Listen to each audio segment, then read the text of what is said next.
तो hello guys, आज हम लोग बात करने वाले हैं एयर सर्किट ब्रेकर के कॉइल के बारे में।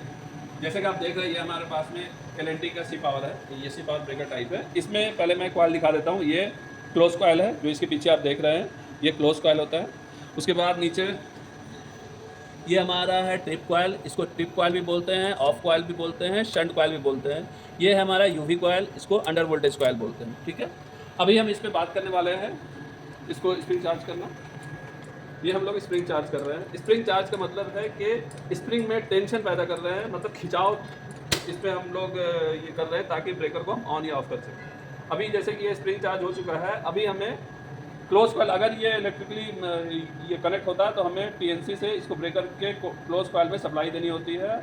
उसके बाद ये ब्रेकर ऑन होता है। तो अभी इसकी ये क्लोज कॉइल में सप्लाई नहीं है, तो मुझे हाथ से प्रेस करके इसे ब्रेकर को ऑन करना होगा।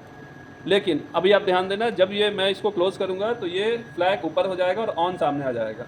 ठीक है, लेकिन ये आपने देखा मैंने क्लोज किया पर ये ब्रेकर क्लोज हुआ, फिर वापस ये ऑफ हो गया। उसका रीज़न ये है कि इस ब्रेकर में अंडर वोल्टेज रिले लगी हुई है। ये देखो, ये है अंडर वोल्टेज रिले। तो जब भी कोई एक ब्रेकर है जिसमें 3 कॉइल लगी है, close coil, shunt coil, under voltage coil, तो एलएनटी में UV coil under voltage coil bypass करने का एक बेसिक तरीका है कि इस कॉइल को आप इस तरह से प्रेस कर दें, क्योंकि जब भी इसमें पावर आएगी तो ये प्लंजर अंदर की तरफ जाएगा। चूँकि ये ब्रेकर बाहर है तो इसको हम लोग मैनुअली इस तरह से एक पेपर का टुकड़ा लगा करके इसको परमानेंट प्रेस कर सकते हैं। अभी मैं इस एसीबी को ऑन या ऑफ मैनुअली कर सकता हूँ। ठीक है, फिर से स्प्रिंग चार्ज करेंगे। अभी ये एसीबी बाहर है, ये रैक आउट कंडीशन में, इसलिए इसका स्प्रिंग चार्ज मोटर में सप्लाई नहीं है, इसलिए काम नहीं कर रहा है। इसलिए हमें मैनुअली ब्रेकर को ऑन करना पड़ेगा। अभी मैं जैसे ही ये ब्रेकर को क्लोज कमांड दूंगा या प्रेस करूंगा, ये फ्लैग ऊपर हो जाएगा और ये ऑन हो जाएगा, क्योंकि हमने अंडर वोल्टेज कॉइल को बाईपास कर दिया है। ये देखो, ये ब्रेकर ऑन रहता है। ये क्लोज कॉइल से हमने ब्रेकर को ऑन कर दिया। अभी मैं आपको दिखाता हूँ शंट से। शंट कॉइल जो ऑफ कॉइल है, जब भी हम टीएनसी से या पीएलसी किसी रिमोटली इसी कॉइल में सप्लाई देता है, इस कॉइल में जैसे ही सप्लाई आएगी ये प्लंजर पीछे की तरफ जाएगा। अभी चूंकि ये ब्रेकर ऑन कंडीशन में है, तो जैसे ही मैं इसको प्रेस करूँगा ब्रेकर आपका ऑफ हो जाएगा। देखिए, ब्रेकर ऑफ हो गया। ठीक है, और ये ऑन ऑफ तभी हो पा रहा है क्योंकि हमने यूवी कॉइल को मैनुअली बाईपास कर रखा है इस पेपर का टुकड़ा फंसाकर। ठीक है, अभी हम लोग देखेंगे दूसरी बार में यूवी कॉइल का काम क्या है। ठीक है, इसको वापस फिर से हम ब्रेकर को क्लोज करेंगे। स्प्रिंग चार्ज मुझे मैनुअली करना पड़ रहा है क्योंकि इसमें स्प्रिंग चार्ज मोटर में सप्लाई नहीं है। ठीक है, ब्रेकर को हमने क्लोज कर दिया, ब्रेकर क्लोज हो गया, ऑन कंडीशन में है। अब हम आते हैं, आपको हमने बताया था कि ये शंट कॉइल है। शंट कॉइल में सप्लाई जाती है तो ब्रेकर ट्रिप हो सकता है, ऑफ कॉइल बोल दो, ट्रिप कॉइल बोल दो। इस बार हम ये यूवी को, मैंने एक तरह से समझ लो कि परमानेंट, जब UV coil under voltage coil में जब सप्लाई रहेगी, इसमें 415 वोल्ट के दो फेज़ इसमें आते हैं। ठीक है, 415 वोल्ट। तो अभी इसमें सप्लाई नहीं है, इसलिए हमने ये पेपर लगा करके इसको प्रेस कर रखा है। जब इसमें पावर रहती है तो ये परमानेंटली मैग्नेट बना रहता है और ये अंदर प्लंजर रहता है। जैसी पावर फेल होती है तो ये प्लंजर बाहर की तरफ स्ट्राइक करता है और ब्रेकर अगर क्लोज कंडीशन में है तो वो ऑफ हो जाता है। इसीलिए इनकमर जो भी होता है, ट्रांसफार्मर इनकमर या फिर डीजी इनकमर, तो उसमें हम लोग यूवी कॉइल लगाते हैं कि ताकि अगर पावर पीछे से फेल हुई है तो ये एसीबी अपने आप ऑफ हो जाए। यहाँ पे ब्रेकर क्लोज कंडीशन में है। अभी मैं आपको मैनुअली दिखाता हूँ। ये सपोज करो, ये पेपर मैंने इसको प्लंजर को अपना प्रेस किया हुआ है, ये पेपर मैंने निकाल दिया। अभी जैसे ही मैं अपना फिंगर हटाऊँगा तो उससे क्या होगा, ब्रेकर को की यूवी सप्लाई जैसी कटती है, जैसी पावर इसकी हट जाती है तो ये बाहर आता है, तो ये एसीबी ऑफ होता है। उसी को हम लोग यहाँ पे एक तरह से ट्रायल कर रहे हैं। ठीक है, तो ये मेरी लाइट कट गई। जैसी लाइट कटी, प्लंजर बाहर आया और हमारा एसीबी क्लोज हो गया। तो यूवी कॉइल का जो काम होता है वो बेसिक काम ये है कि जब तक यूवी कॉइल में जैसी इसमें सप्लाई आती है तो ये प्लंजर अंदर चला जाता है। ठीक है, और जब सप्लाई चली गई तो वो हट जाता है। तो जब इसमें सप्लाई आएगी, ये अंदर जाएगा, तभी आपका ब्रेकर क्लोज हो सकता है। अगर इसमें सप्लाई नहीं है तो ब्रेकर क्लोज नहीं हो सकता है। ठीक है, तो ये एक बेसिक था कॉइल के बारे में। टोटल इसमें 3 कॉइल मैंने बताया, क्लोज कॉइल, शंट कॉइल और अंडर वोल्टेज कॉइल। ठीक है, अभी एक छोटा सा ओवरव्यू मैं इस प्रोटेक्शन रिलीज के बारे में ले लेता हूँ। थोड़ा सा आप लोग इसको डिटेल में देखना। ये प्रोटेक्शन रिलीज है, इसे कहते हैं प्रोटेक्शन रिलीज। प्रोटेक्शन रिलीज जैसे ये एसीबी है, एसीबी में विथ प्रोटेक्शन आता है। ऐसे नहीं कि कोई भी पावर पे ये वोल्टेज को ऑन कर देगा। ठीक है, ये मतलब एसीबी को ऑन कर देगा। ठीक है, तो इसमें 4 प्रोटेक्शन है, आप लोग याद रखना। LSIG एक शॉर्टकट है, LSIG। आप किसी भी ब्रांड का ब्रेकर हो, आप LSIG देख सकते हो, ठीक है। LSIG का मतलब हो गया L for long time means overload, S का मतलब हो गया शॉर्ट सर्किट, I का मतलब हो गया इंस्टेंटेनियस और G का मतलब हो गया ग्राउंड फॉल्ट। मैक्सिमम ACB में मैक्सिमम ब्रेकर में आपको LSIG यहाँ पे I दिखेगा इंस्टेंटेनियस, और ग्राउंड फॉल्ट वाला जो सेटिंग है नीचे रहता है, बट इसमें ये LNT के ब्रेकर में शायद बीच में है, ठीक है। तो ये हो गया LSIG, ये ओवरलोड पे काम करेगा। ये प्रोटेक्शन हमारा शॉर्ट सर्किट पे, सपोज करो अगर ये 1000 एम्पियर का ब्रेकर है और इसमें 1100 एम्पियर फ्लो हो गया, तो ये ओवरलोड पे 0.5 सेकंड में ट्रिप कर देगा, ये ACB को ऑफ कर देगा फॉल्ट पे, ठीक है। वो भी मैं दिखाऊंगा फॉल्ट पे कैसे ऑफ होता है। फॉल्ट पे ये ऑफ होने का मतलब ये नहीं कि इस पे फॉल्ट आया और ये ट्रिप कॉइल को कमांड दिया और उसके बाद ACB ऑफ हुआ है। ये रिलीज़ के साथ में एक सेपरेट ट्रिप कॉइल लगा होता है, एक फॉल्ट कॉइल लगा होता है जो इसके साथ इनबिल्ड आता है रिलीज़ के साथ, ठीक है। वो मैं दिखा देता हूँ, ठीक है। ये हो गया ओवरलोड पे, ये शॉर्ट सर्किट होगा। जब भी RY YB या लाइन टू लाइन कोई भी फॉल्ट आएगा तो शॉर्ट सर्किट फॉल्ट बोलते हैं उसको। उस कंडीशन में हमारा ये ACB ट्रिप करेगा शॉर्ट सर्किट में, ठीक है। इंस्टेंटेनियस भी सेम होता है, बस शॉर्ट सर्किट में टाइम के साथ आता है, इंस्टेंटेनियस में कोई टाइम नहीं रहता क्योंकि इंस्टेंट ट्रिप कर देगा जैसे ही ये फॉल्ट हुआ, ठीक है। अभी हमने प्रोटेक्शन को बंद कर रखा है विद एनी रीज़न, तो इस पर मैं बाद में आऊँगा। ये है ग्राउंड फॉल्ट। ग्राउंड फॉल्ट हमारा 0.2 का मतलब हो गया जितने का ब्रेकर उतना 0.2, ठीक है। जितने पे सेटिंग आप देख रहे हो ना, ये 5 है, तो 5 का मतलब 5 इंटू ब्रेकर रेटिंग, ठीक है। और यहाँ पे ओवरलोड हमने 6 रखा है, इसका मतलब 60% ऑफ रेटिंग, रेटेड मीन्स 1000 का 60% मतलब 600 एम्पियर, ठीक है। तो ये प्रोटेक्शन रिलीज। अब इसका ACB को हम लोग दिखाते हैं कि फॉल्ट पे कैसे ट्रिप करता है, ठीक है। फिर वापस हम इसको ब्रेकर को क्लोज करते हैं। ये मैं UV को बाईपास कर देता हूँ क्योंकि फिर इसका ऑपरेशन मैं ये नहीं दिखा पाऊंगा। तो ये UV को मैं भी अभी टेम्परेली बाईपास किया हूँ ताकि आपको फॉल्ट रिलीज के बारे में दिखा सकूँ, ठीक है। अभी सपोज करो कि ये ब्रेकर ऑन है, ये ब्रेकर ऑन कंडीशन में है और विद एनी रीज़न इसमें कुछ फॉल्ट आया, सपोज करो इसमें शॉर्ट सर्किट आया, ठीक है। शॉर्ट सर्किट आने पे ऐसा नहीं कि शॉर्ट सर्किट आया तो यहाँ से एक कमांड जो है आपके शंट कॉइल में जाएगा और वो ब्रेकर को ट्रिप करेगा, ऐसा नहीं है। इसके लिए एक सेपरेट फॉल्ट कॉइल लगा हुआ है। इसको पहले ऊपर की तरफ से मैं दिखा देता हूँ। ये देखो, ये हमारा, आप देख पा रहे होंगे, हाँ वेरी गुड। ये हमारा जो रिलीज़ लगा हुआ है, रिलीज़ के पास से आप एक रॉड देख रहे होंगे, ये वायर के पीछे से ये वाली, ये रॉड ये रिलीज़ के साथ से जा रही है, ठीक है। तो अभी आप इसको देख रहे होंगे पीछे रिलीज़ से, ये रिलीज़ का प्रोटेक्शन के पीछे का पार्ट है। यहाँ जो आप देख रहे हैं ये वाला पार्ट, ये हमारा जब भी इसमें फॉल्ट आएगा, कुछ भी फॉल्ट आया, LSIG fault, overload, short circuit, instantaneous या ग्राउंड फॉल्ट कुछ भी आएगा, तो ये प्लंजर आगे की तरफ में आएगा और इस क्लोज ब्रेकर को ट्रिप कर देगा। अभी आप इसको ध्यान से देखना, मैं इसको एक मैनुअल फॉल्ट ट्रिप दे रहा हूँ। मैनुअल फॉल्ट ट्रिप में अभी ये रिलीज़ से कोई फॉल्ट जनरेट नहीं हो रहा, बट ये जिस ये कंडीशन में मैं स्ट्राइक करता है, वो स्ट्राइकर को मैं इस स्क्रू ड्राइवर की मदद से इसको प्रेस कर रहा हूँ। आप ध्यान से देखना यहीं पे, ठीक है।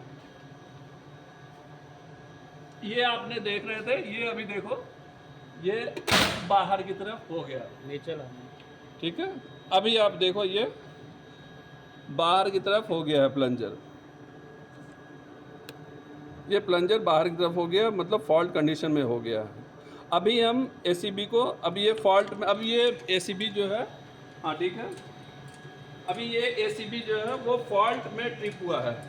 एक्चुअल फॉल्ट में मीन्स इसका ये 4 फॉल्ट आता है तो ACB ट्रिप करता है, जो मैंने आपको बैक साइड से प्लंजर से दिखाया। अभी मैं इसको अगर ऑन करूँगा तो क्या ये ब्रेकर ऑन होगा? नहीं होगा, क्योंकि ये फॉल्ट अभी भी इसमें प्रेजेंट है। क्योंकि अगर ये फॉल्ट प्रेजेंट है, क्योंकि ये जो हमारा फॉल्ट है इसको पहले हमको क्लियर करना होगा, क्योंकि रिलीज़ का जो प्लंजर है वो कंटिन्यू ब्रेकर को ट्रिप किया हुआ है। अभी मैं इसको ऑन करने जा रहा हूँ। जैसे मैं ऑन करूँगा, ये LNT के साथ में दिक्कत ये है कि जैसे मैं ऑन करता था फॉल्ट अंदर, मतलब ब्रेकर में फॉल्ट प्रेजेंट है, फिर भी ये ACB पहले क्लोज होगा फिर ट्रिप होगा, जबकि LNT, स्नाइडर, सीमेंस में क्या है कि ये ब्रेकर को क्लोज होने नहीं देंगे, ठीक है। तो ये अभी मैं, आप ध्यान से देखना, यहाँ पे ये मैंने क्लोज किया। अभी देखो ये स्ट्राइक जो आपको साउंड मिला और ये काफ़ी फास्ट क्लोज हुआ, फिर इसने सेंस किया अगर ये फॉल्ट पे ट्रिप है, फिर वो वापस ऑफ हुआ। ये एक ड्रॉबैक था जिसको अभी LNT का जो अपडेटेड ब्रेकर आ रहा है उसमें इसको रेक्टिफाई कर लिया गया है, ठीक है। तो ये ऑन नहीं हुआ, ऑन करने के लिए हमें रीसेट करना होगा। जैसे ये ACB हमारा देख रहे हैं, अभी ACB का हमने कवर हटा रखा है, तो आप यहीं पे देख लो, जब भी फॉल्ट होगा फॉल्ट कंडीशन में आपको यह पैनल के ऊपर में अगर ट्रिपिंग का इंडिकेशन है तो ये ट्रिपिंग वाली इंडिकेशन ऑन हो जाएगी। ये ऑन के साथ साथ आपके जो इधर इंडिकेशन है वो किस फॉल्ट पर ट्रिप हुआ है वो बता देगा। यहाँ से वहाँ पे एक लाइट ग्लो कर जाएगी तो आपको पता चल जाएगा। तो इसको रीसेट करने के लिए ये देखो यहाँ पे ट्रिप रीसेट दे रखा है। ट्रिप रीसेट मतलब ये फॉल्ट को रीसेट करने के लिए आपको इसको प्रेस करना होगा अंदर की तरफ, तो जाकर के ये रीसेट होगा। अभी ये देखो आप, इसका जो ट्रिप रीसेट का बटन है इसके पीछे यही होता है जिसको हमको रीसेट करना होता है। जैसे ही मैं इसको प्रेस करता हूँ, अब यहाँ से देखो यहाँ ऊपर, जैसे ही मैं इसको प्रेस करूँगा ये देखना, ये जो प्लंजर था ना, जो फॉल्ट पे मैंने मैनुअली फॉल्ट दिया था, ये वायर बीच में कबाब में हड्डी बन रहा है। सो आप फिर भी ध्यान से देखना इसको मैं प्रेस कर रहा हूँ। ट्रिप वाला जो मैंने बटन के ऊपर से दिखाया था, देखो वो अंदर की तरफ देखो, ये ना रीसेट हो रहा है एसीबी, ठीक है, ये रीसेट हो गया। अभी ये इसका फॉल्ट जो है वो रीसेट हो चुका है। अभी मैं दोबारा दिखाता हूँ कि एसीबी अब क्लोज होगा ये, ठीक है। ये हमारा स्प्रिंग चार्ज हो गया। मैं इसको ब्रेकर को क्लोज किया, ठीक है। ये फिर ऑफ हो गया क्योंकि अनफॉर्चुनेटली हमारा जो यूवी कॉइल मैंने बाईपास किया था, ये कॉइल से पेपर जो है वो निकल चुका है। इसको वापस मैं फंसाता हूँ, ठीक है। ये एक बार और हम ट्रायल ले लेंगे, ठीक है। स्प्रिंग चार्ज किया। तो ये भी आपको याद रखना कि जब भी आप यूवी बाईपास करना तो एक स्ट्रॉन्ग पेपर लगाना, और इतना मैंने थोड़ा बड़ा लगाया है जिस वजह से वो बाहर निकल जा रहा है। तो पेपर वही साइज़ का रहे जिस साइज़ में वो पूरा स्लॉट के अंदर चला जाए, ठीक है। तो अभी वो यूवी हमने बाईपास कर रखा है, इसको हम ऑन कर दिए। देखो मैंने फॉल्ट रीसेट कर दिया था तो ये एसीबी ऑन हो गया। अभी जैसे ही एसीबी ऑन हुआ, अभी ये नॉर्मली अगर आपको पीएलसी से कमांड देना है तो आप पीएलसी के थ्रू कमांड दे सकते हैं, नहीं तो आप पीएलसी से रिमोटली आप कमांड देना चाहते हैं तो कॉइल के थ्रू आप दे सकते हैं, ठीक है। ये एक ओवरव्यू हो गया। अभी चलते चलते मैं एक आप लास्ट यहाँ पे ये बता देता हूँ कि इसके जो ओवर पार्ट्स हैं, क्या क्या पार्ट्स इसमें लगे हैं, वो एक ओवरव्यू जल्दी से बता देता हूँ। तो ये आपका आर्क शूट कहलाता है। आर्क शूट क्यों कहलाता है वो भी मैं दिखा देता हूँ। ये देखो, ये आर्क शूट, इसमें कुछ नहीं, ये एक सेपरेटर होता है, बस एक सेपरेटर होता है। सेपरेटर का काम क्या है कि जब भी एसीबी, देखो ये एसीबी का, चूँकि एसीबी क्लोज कंडीशन में है तो क्लोज कंडीशन में देखो इसको बोलते हैं मेन कॉन्टैक्ट, इसको बोलते हैं मूविंग कॉन्टैक्ट, ठीक है। अभी ब्रेकर क्लोज कंडीशन में है, इसको मैं ओपन कर रहा हूँ। ये एक्चुअली ये पोल, ये 3 पोल है, ठीक है, आर वाई बी, न्यूट्रल इसमें डायरेक्ट है। तो मैंने अभी आर्क शूट बस एक का हटाया है, तो ये हो गया। अभी मैं ब्रेकर को ऑफ कर रहा हूँ। देखो ये ये होता है फिक्स कॉन्टैक्ट, ये होता है मूविंग कॉन्टैक्ट। ऐसा नहीं कि दोनों कॉन्टैक्ट आपस में मिल रहा है, नहीं, ये अपनी जगह पे फिक्स है, ये कॉन्टैक्ट जा करके मिलता है, ठीक है। इसमें और डीप में आप जाओगे तो इसको बोलते हैं आर्किंग कॉन्टैक्ट, और ये नीचे दिख रहा है जो आपको, ये होता है मेन कॉन्टैक्ट, ठीक है। तो कभी भी आर्किंग कॉन्टैक्ट क्यों लगाता है कि जब भी ब्रेकर क्लोज या ओपन होगा तो ब्रेकर क्लोज होने में पहले आर्किंग कॉन्टैक्ट टच होना चाहिए, जो भी स्पार्क हुआ वो सब इस पे आएगा, और ये मेन कॉन्टैक्ट फिर प्रॉपर आपकी जो सर्किट को क्लोज कर देगा, ठीक है। और ओपन करने में भी वैसे ही होगा, पहले ये मेन कॉन्टैक्ट डिस्कनेक्ट होगा, उसके बाद में स्पार्किंग करते हुए ये कॉन्टैक्ट, उसका फ़ायदा ये है कि हमारा मेन कॉन्टैक्ट ना कम ख़राब होता है, और क्योंकि सारा इम्पैक्ट जो है स्पार्किंग का वो हमारा आर्क ये कॉन्टैक्ट पे आता है, ठीक है। तो अभी ये हो गया कॉन्टैक्ट, ये पीछे सीटी लगी है, ठीक है। ये जो प्रोटेक्शन रिलीज जो काम कर रहे हैं ना, प्रोटेक्शन रिलीज जो काम करते हैं वो करंट ट्रांसफार्मर, ये 3 सीटी लगी है, आर वाई बी तीनों फेज़ में।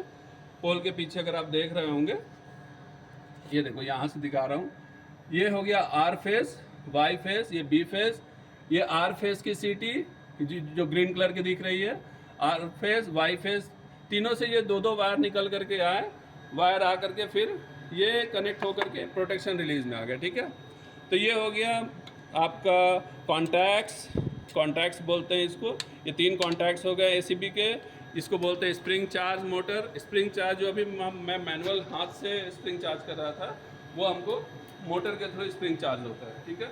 उसके बाद हो गए ये प्रोटेक्शन रिलीज हो गए इसके पार्ट्स। उसके बाद ये स्प्रिंग हो गया जो टेंशन का काम करता है, इसी वजह से स्प्रिंग की टेंशन की वजह से हमारा एसीबी ऑन ऑफ होते हैं। इसके फिर मेन मैकेनिज्म हो गए, जो कॉन्टैक्ट के पीछे जो रॉड लगे हैं उसको बोलते हैं मेन कॉन्टैक्ट, ये मेन मैकेनिज्म। इसके बाद ब्रेकर की जो रैक इन रैक आउट है, जो ब्रेकर को हम लोग रैक इन मतलब जो सर्किट में हम लोग इन करते हैं, फिर रैक आउट मतलब सर्किट से जो बाहर करते हैं, वो बोलते हैं बेस मैकेनिज्म। ठीक है। उसके बाद आता है ऑक्सिलरी, जो ब्रेकर के ऑन ऑफ होने पे जो इंडिकेशन लगे होते हैं RYP के या फिर ऑन ऑफ के, वो यहाँ साइड में आप देख रहे हैं। ये इंडिकेशन ऑक्सिलरी कॉन्टैक्ट के लिए, ये ब्रेकर के साथ ऑन ऑफ होते हैं। अगर ब्रेकर में ऑन हुआ तो यहाँ भी ऑन हो जाएगा। वो NONC पॉइंट है, मतलब ऑक्सिलरी कंट्रोलिंग के लिए। ठीक है। और ये हमारा मेन मैकेनिज्म हो गया, मेन मैकेनिज्म रैक इन रैक आउट। ठीक है। आई होप आपको एक ओवरव्यू मिला होगा।